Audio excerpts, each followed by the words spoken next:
আসসালামু আলাইকুম সবাইকে। আজকে আমরা অত্যন্ত গুরুত্বপূর্ণ একটা প্রশ্ন,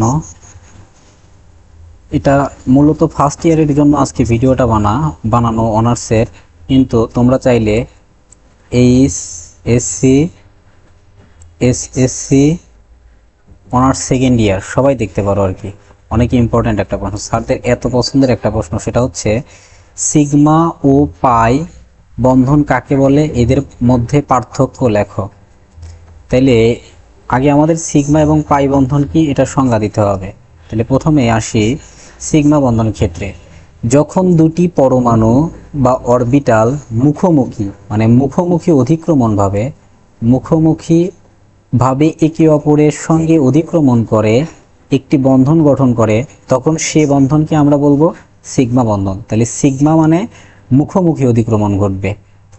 এখন এটি প্রথম ও শক্তিশালী বন্ধন। তাহলে সিগমা এবং পায়ের মধ্যে যদি আমরা তুলনা করি, সেখান থেকে আমরা বলতে পারি সিগমা বন্ধন পাই বন্ধনের চেয়ে একটা শক্তিশালী বন্ধন, যেটি দুটি পরমাণুর সংযোগ রেখা বরাবর ইলেকট্রনের ঘনত্ব সৃষ্টি করে।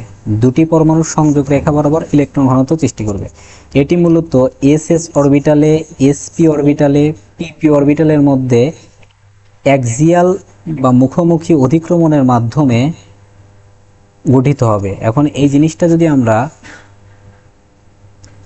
দেখি যে মুখোমুখি অধিক্রমের ফলে কিভাবে গঠিত হবে, আমরা যদি পি এর কথাই চিন্তা করি, ধরি হচ্ছে ফ্লোরিন অণুর মধ্যে কোন বন্ধনটা আছে, তাহলে ফ্লোরিন অণুর সর্ববহিস্থ শক্তি স্তর থাকে 2p জেড অরবিটাল।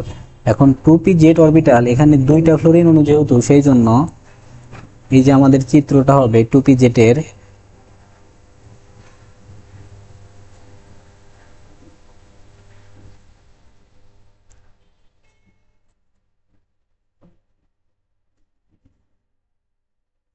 এই যে দুইটা ফ্লোরিন অণু মুখোমুখি অতিক্রমণ করে, তারা পরস্পর মুখোমুখি অতিক্রমণ করে এখান থেকে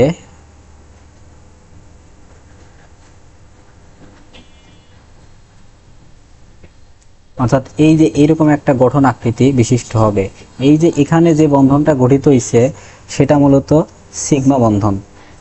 সিগমা বন্ধন অর্থাৎ মুখোমুখি অতিক্রম করছে, এটাই মূলত ফ্লোরিন অণু গঠন।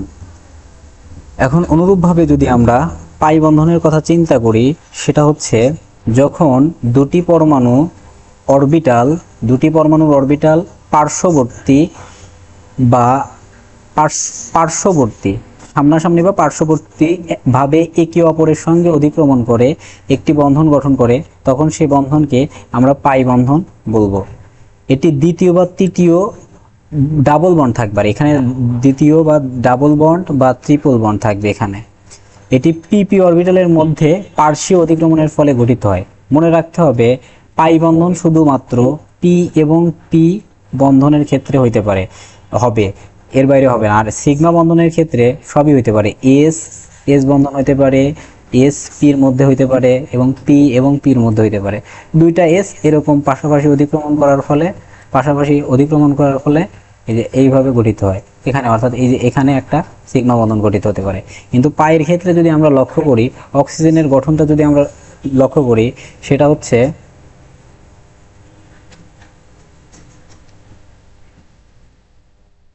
যোগ অক্সিজেন বন্ধন। এটা হচ্ছে অক্সিজেন বন্ধন,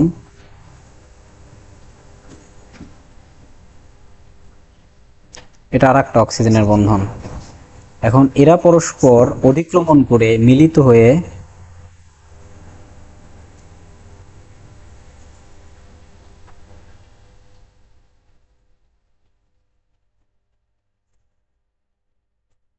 এই যে এখানে যে বন্ধনটা গঠিত হয়েছে সেটা হচ্ছে আমাদের সিগমা বন্ধন। এই যে পাশাপাশি হয়েছে, এটা হচ্ছে সিগমা বন্ধন।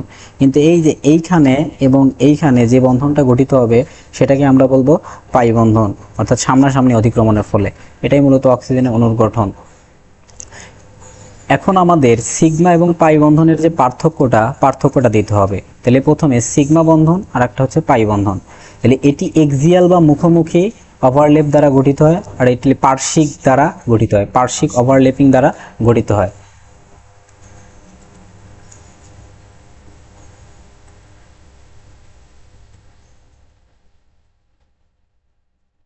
এটি সব সময়, এই যে আমাদের সিগমা বন্ধন, এটি সব সময় প্রথম বন্ধন হয়। সিগমা বন্ধন সব সময় প্রথম বন্ধন হবে, আর এটা দ্বিতীয় বা তৃতীয় বন্ধন হিসেবে থাকে।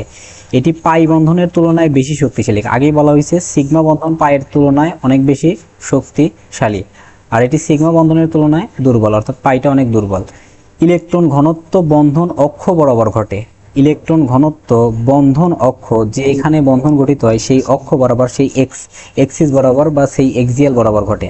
আর এখানে ইলেকট্রন ঘনত্ব বন্ধন অক্ষের উভয় পাশে ঘটে, এই যে এইরকম উভয় পাশে ঘটে। ঘূর্ণায়নের সময় এটি সহজে ভাঙে না। যেহেতু শক্তিশালী বন্ধন, সেহেতু এটি ঘূর্ণায়নের সময় অত সহজে ভাঙবে না, আর এটি ঘূর্ণায়নের সময় যেহেতু দুর্বল বন্ধন, সেই জন্য অত সহজে ভেঙে যাবে। একক বন্ধনের কেবল সিগমা বন্ধন থাকে, তার মানে একক বন্ধনে কেবল সিগমা বন্ধন, যেখানে একক বন্ধন আছে সেটাই হচ্ছে আমাদের সিগমা বন্ধন, কিন্তু যেখানে দ্বি বা ত্রি বন্ধন থাকবে ওখানে হচ্ছে আমাদের পাই বন্ধন থাকবে। এখন উদাহরণ দেওয়ার ক্ষেত্রে আমাদের যে বিষয়গুলো লক্ষ্য রাখতে হবে, এখন উদাহরণ,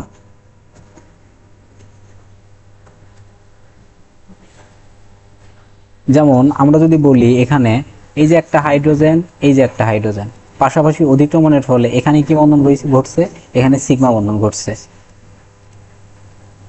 এখন এই যে অক্সিজেন ডাবল বন্ড অক্সিজেন, তাহলে এখানে কিরকম, প্রথমত এখানে এক ধরনের যে বন্ধনটা ঘটবে সামনাসামনি অধিক্রমণেরটা, ওটাকে আমরা বলবো সিগমা বন্ধন, আর এখানে আর একটা যে বন্ধন গঠিত হয়েছে সেটাকে আমরা বলবো পাই বন্ধন। তার মানে অক্সিজেনের এখানে একটা সিগমা বন্ধন আছে, একটা পাই বন্ধন আছে। অনুরূপভাবে যদি এন ট্রিপল বন্ড এন এর ক্ষেত্রে হয়, তার মানে অবশ্যই একটা হচ্ছে আমাদের সিগমা বন্ধন হবে, বাকি দুইটা হচ্ছে পাই বন্ধন। সিগমা বন্ধন, বাকি দুইটা হচ্ছে পাই বন্ধন। মূলত এইভাবেই গঠিত হয়। ঠিক আছে, অনার্সের জন্য এতটুকু লিখলেই হবে আর কি, আপনারা নন মেজর এতটুকু লিখে দিবেন।